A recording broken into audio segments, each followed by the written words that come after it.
Blog Talk Radio. Well, here we go, ladies and gentlemen. It's Tuesday. I get excited because I call it the Rust Belt Report. We started out with Cleveland, Ohio, the American Sports History Podcast, hosted by my good friend, brother, mentor, Peter Ray. And then I go right into the 412, the Pittsburgh Podcast, with David Finoli and Chris Fletcher. And boy, I'll tell you, so blessed to produce these great shows with great guys hosting it. Yours truly, Mark Mancini, producing it, 347-205-9631. You can catch the archive on blogtalkradio.com/Mancini Sports Podcast platforms where you subscribe to, powered by Mancini Media. So without further ado, it's less of me, more of him. Let me lay the red carpet down, put the podium in its place, hand off the mic. First of all, Peter, how are you from Cleveland? Second of all, how can people get a hold of you? And third of all, I'm going to sit back and listen to another legend coming through your popular show, my friend. Hi, Mark. I'm doing well. I'm on Facebook. My name's Peter Ray. Folks can send me a friend request. I have a YouTube channel, Peter J. Ray. And you're absolutely right about tonight's guest. He is from Alexandria, Minnesota, and lives in Boise, Idaho. He's a college football coach for 30 years at Boise State, Washington, Mizzou, Colorado State, and Kent State. And he's just got a new book out, Coach Him Up, The Skip Hall Story, How the Power of Influence and Encouragement Changes Lives. Just came out September 9th, just about 8 days ago. It's an honor and a privilege to have on the show Coach Skip Hall. Well, thank you so much. Yeah, it's great to be on with you guys. I love what you do, love the sports promo, and, yeah, let's go get them. So, Coach Skip, could you tell us, give us an overview of your life as a player and coach with American football? Yeah.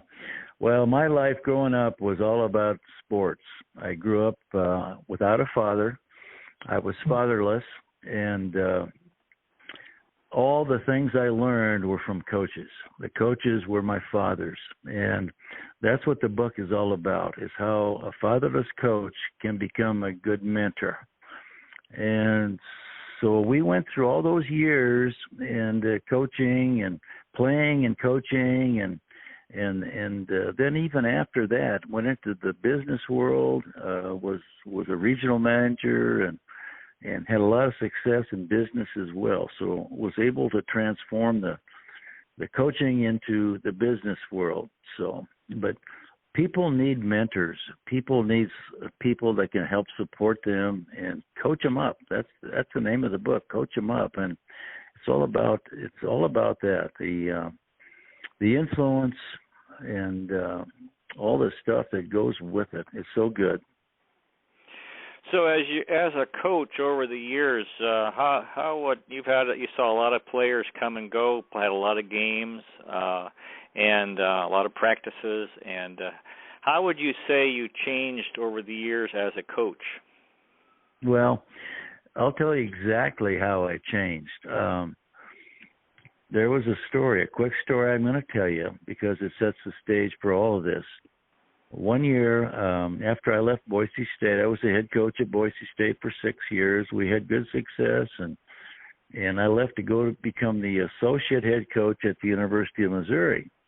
And about a week or two into that gig, in walked a young man in his 30s, and he said, "Coach Hall, I'm so-and-so, and you probably won't remember me," and I didn't. And he said, "But we were together 10 years ago at the University of Washington, during the heydays of Washington." And he said, one day at practice, I was really messing up. I was stumbling and bumbling and fumbling, and the young coach that was working with me started yelling at me, screaming at me, cursing at me, and embarrassing me in front of my peers. And he said, "It caught your attention, and you walked over and got between the two of us. And he said, I expected you to turn toward me and correct me, but you turned toward the young coach, and you said 5 words that changed my life. The 5 words were, coach 'em up, not down." Well, he had become a pastor in a small Missouri town, and when he heard that I was at the University of Missouri, he drove down to tell me the story and to thank me.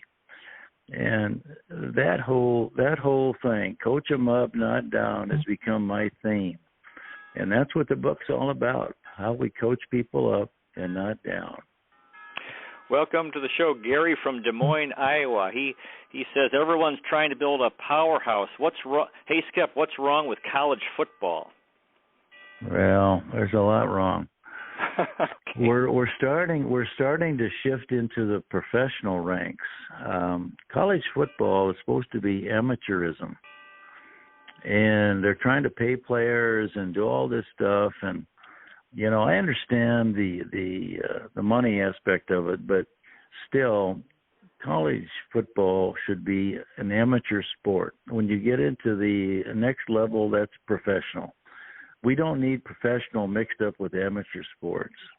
And paying players, in my opinion now, this is me speaking, is not the right way to do it. If I was in charge, and I'm not, I would say, okay, if we want to, give these guys more because of all they bring in, let's do it this way. Let's pay them more, all of them, all the scholarship players at all the universities. Let's pay them more, each one, so that we can help all of them, not just one or two. One or two causes a division, and I don't like that. Welcome, Randy from Modesto, California. He says, gotta love that field at Boise State, blue and orange. Any comment? Well, Boise, yeah. I got a good comment. So when I first came to Boise State, they had just laid down the blue field. And all the sports writers were asking me, well, what do you think of the blue field? What do you think of the blue field? I said, well, look, it's the same length, same width. It'll do. But they kept on. So I finally asked my wife, what would I say to this business about the blue field? And she says, well, look, it matches your eyes, so you're going to look good standing on the sideline. So that shut them up. Okay. Welcome, Ed from Marlborough, Massachusetts. He's asked if we will get back to the rivalries of Oklahoma, Nebraska, and Pittsburgh, Penn State. Oh, I hope so. I mean, what we had was so good. And of course, trying to change everything now and shift everything now, I just don't like it. I'm sorry, but we had something great. Let's not change it. Now, I'd like to hear more about your thoughts on your book, and I think it's a fascinating topic, motivation. You're dealing with young men, and of course you have pressure to win games, and you have all these guys with different ethnic backgrounds and different personalities, and so can you give us some ideas about your coaching philosophy and how you deal with all these different young men and how you treat them? Yeah. Well, coach them up, and I shared the quick story, but coach them up is about how the power of influence and encouragement changes lives. And that's what it's all about. It changes young people's lives when they understand how influence and encouragement can help them be a better person, not only a better football player. Sure, we want to develop great football teams and great football players, but we wanted to change people's lives. We wanted to make a difference in the lives of the young men. And the whole theme is about built for life. Chris Peterson, who was the coach at Boise State and at Washington and a good friend of mine, we both agree that built for life is really what it's all about. We play football, we play it hard, we play to win, but yet we play it to build our young people for the lives after football. And that's the key. Welcome, Terry from Warren, Ohio. He says, don't sleep on the Cincinnati Bearcats.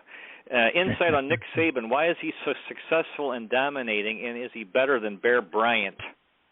Okay, so here we go. I can give you the whole answer to that question. So Nick Saban played for us at Kent State in the early 70s. Nick was a player for us, along with Jack Lambert, not a bad pair of guys. But Nick was not big, not fast, but very, very competitive and very smart, and wanted to do the best that he could and also encourage the people around him. So Nick was a tremendous asset to our football program at Kent State. We went into Kent State in 1971. We were last in the conference the first year, and we won the conference championship the next year and went to the Tangerine Bowl. So that's how fast this whole thing started. But the whole key to this was Don James, Coach Don James, who was a legend at Washington. He inspired both Nick and myself and encouraged us in how to do it and what to do. And I think Nick picked up on that just like I did. And we certainly changed some things or added some things to it. But yet the Don James coaching philosophy was the key to our success. And that's not only Nick and I, that's all around the country. If you follow the Don James coaching tree, you'll find out it goes everywhere. And so that was the key. So you're talking about being positive with guys and encouraging them, and if they need correction, not being so hard on them. Yeah. Well, that's what my book is all about. It's about the power of influence and encouragement and coaching them up, not down. That's the whole key. You coach people up and not down. You don't beat them down. You give them encouragement. And people respond so much better that way. I mean, it may seem kind of strange to some people, especially the older people. Back in the day, they were used to getting kicked in the butt and this and that. But, yeah, coach them up, not down. That's the key to success. Well, I guess that's why Nick Saban wrote the foreword to the book. He must be following that philosophy. He is. And he talks about how we first got connected at Kent State, and as he a player and me a coach, and then later we coached together, and it was a great combination. And Nick and I have remained friends for all these years. That's the one thing about coaching, you know.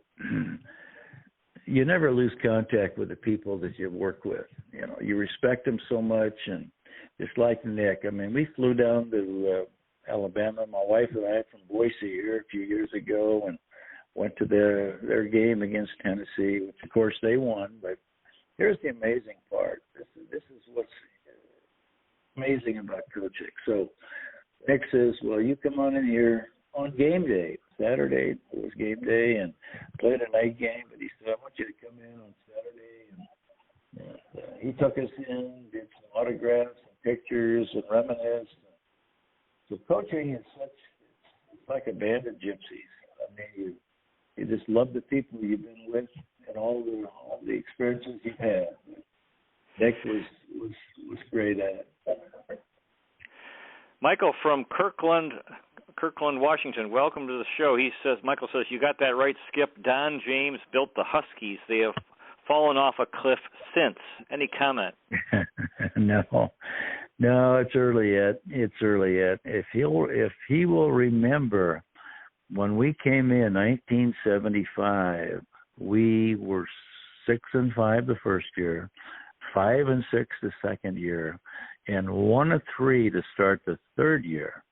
And then Don James had a classic meeting, which is described in my book, that turned everything around. And we won not only the championship that year, beat Michigan in the Rose Bowl, but went to 10 straight bowl games thereafter. So it was all about the leadership of Don James that helped turn that program around. And I think they will do the same thing again. And so was Don James your coach? Don James and I worked together for 18 years.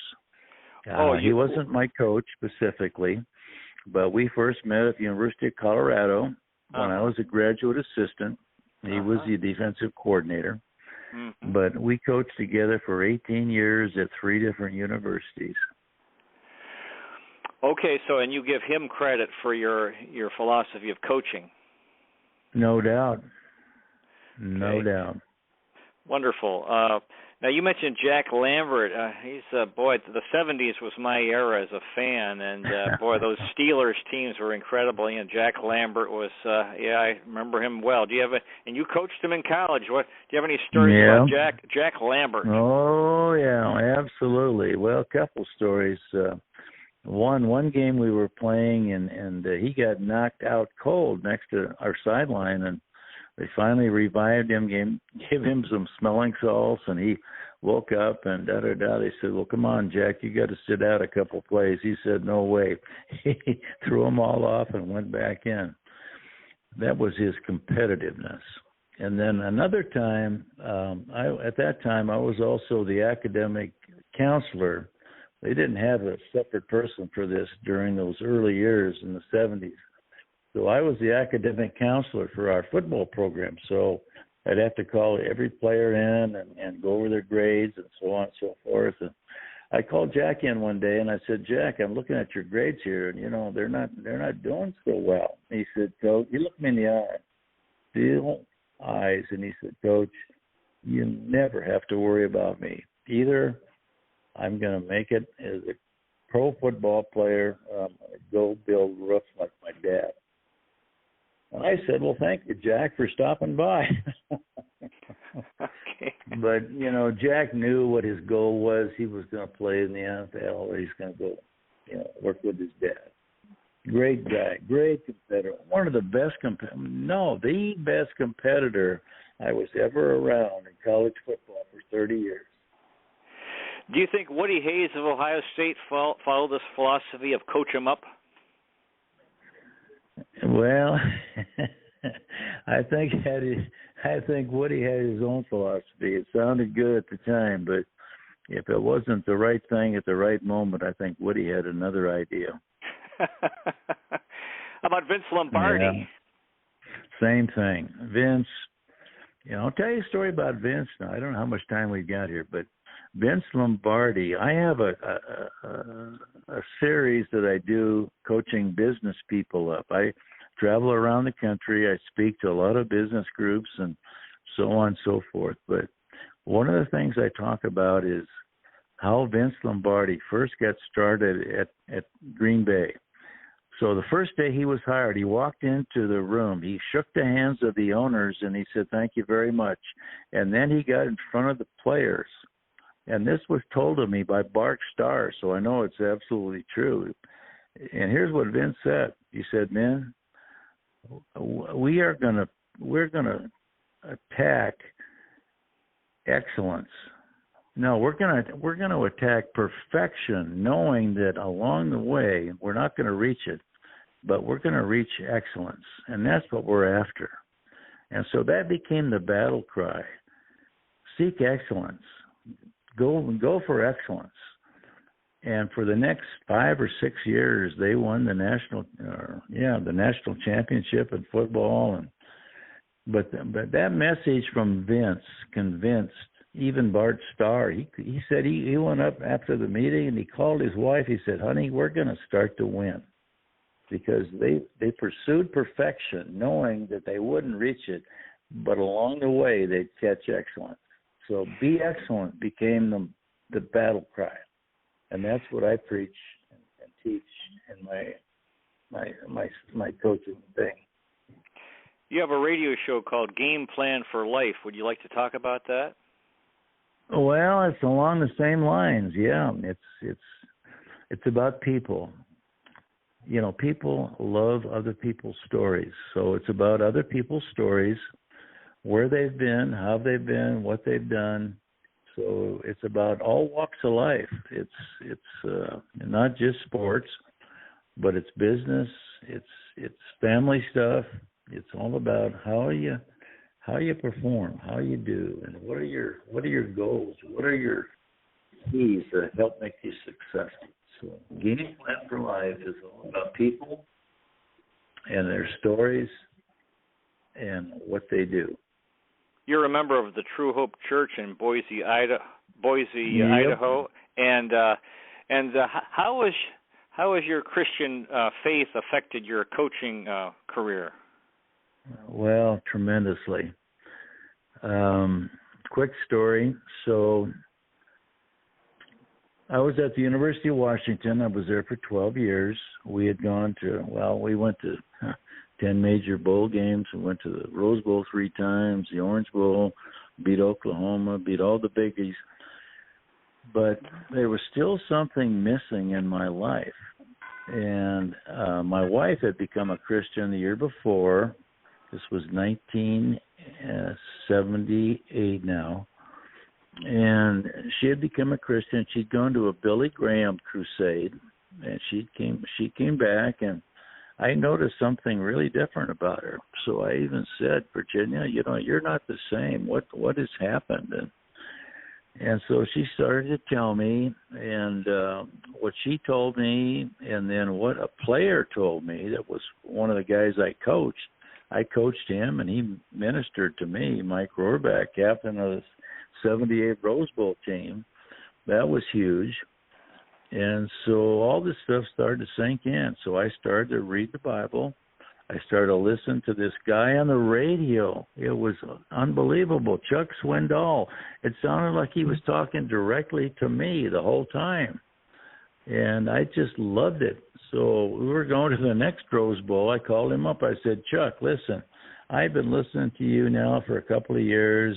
I really appreciate what you're saying and doing. I want to offer you tickets to the Rose Bowl. And he said, oh, man, we'd love to go, but we can't go. We're going to be out of town. But I want to invite you to the church that he was preaching at the time, which was Fullerton in California.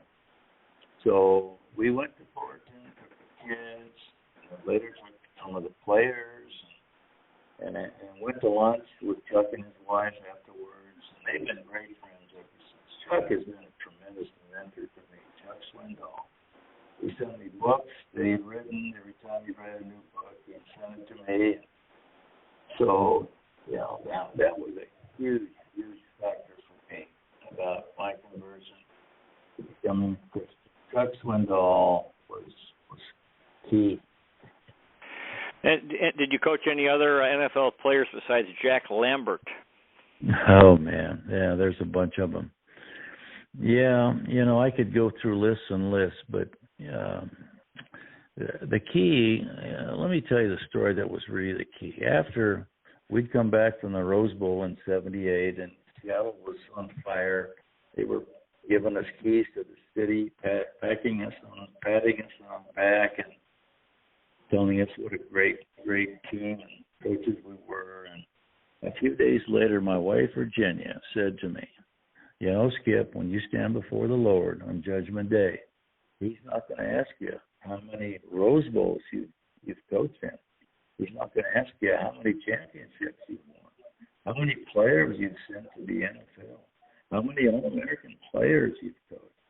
But what he is going to ask you is this: what kind of a relationship have you had with him and with me, your wife, and with your kids, and what you taught in the home? Well, that hit me like about a 250-pound linebacker, and it started a new beginning in me, spiritual awakening, so to speak. And that's where Chuck Swindoll, Mike Rohrbach, this whole thing started to come together. So, great story. Now, as a coach, you how have you dealt with guys who you really had to discipline, who were, for whatever reason? How would you handle that? Well, you discipline them as needed. In other words, if whatever the option or the situation was, you dealt with it fairly. You deal with it fairly and firmly, and that's the whole key to John James' coaching philosophy. That's the thing that I learned, Nick Saban learned, all the other coaches that have followed in this line of coaching. You learn how to deal with it fairly and firmly, and you don't cut any corners. You deal with it the way it should be dealt with. You know, in life and in sports, there's winning and losing, and each has its challenges. You know, guys who you lose a tough game, and guys are discouraged and or maybe depressed, and then if you win, then you can develop pride, which of course I'm sure you hear a lot about in your church, which is like the enemy of our faith, when we think we're so great and then God is forgotten. And so, which do you think is tougher? Is success or failure tougher, do you think? They're equal. So here's the way I deal with that, and I think the way the Lord deals with that, He doesn't care whether you win or lose, but what He cares about is how you handle each. How do you handle the wins? How do you handle the losses? And that's what was so great about Don James. He handled them equally. There was no extreme highs when we won. There was no extreme stuff when we lost. And that's the key to life. You have to learn how to deal with them equally, because they're going to happen. Yeah, there's a great quote by Louis Tiant, baseball player. He said that in life there's the winning pocket and the losing pocket, and we have to carry both with dignity. And I thought that was great. Yep. You're talking about, absolutely. They lost it. Yeah, and we all have success and failure. So, any other thoughts from your book that you'd like to come to mind? Any stories that you would like to share that you can think of? Well, not really. There's a lot of stories in there, and the key is, though, that this is a book for everyone. It's Chris Peterson, the former coach at Boise State and Washington, said this book provides an insider look in the world of coaching and business. It's for parents, it's for business people, it's for coaches. It's for everybody, because we all deal with people and trying to help them get better. So this book is all about how do you get better at what you do. I was watching the Cleveland Browns. They had a season. They lost every game, and several years ago, in the last game, there was we had a chance of winning, and there was a fourth down play. We had the ball, and a passing play hits the receiver in his chest, and he drops. Doesn't make the catch, and ball is turned over. We lose the game, and then we didn't win a single game. And I saw after the game our quarterback going up to that guy, the receiver, and putting his arm around the guy, yeah. and I thought, that's winning. That's winning. Yeah. We have to. That's why I think it's wonderful to talk to you about. Because we often don't understand that, that winning, in life, being a good person, being a good sport, being a good winner, being a good loser if you lose a game, and having respect. You see that, this is what troubles me in sports, these ideas that winning's everything.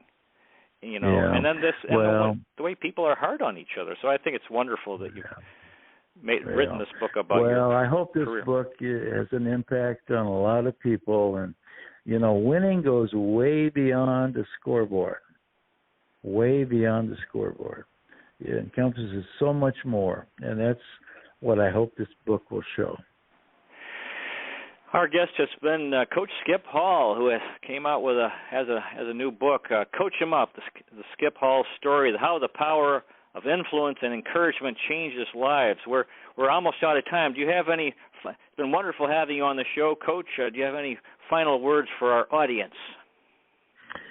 No, just this fact that I don't care who you are, what you do, you have people that you can mentor or have an influence with, and those are the people that we each need to pay attention to. Coach them up, not down.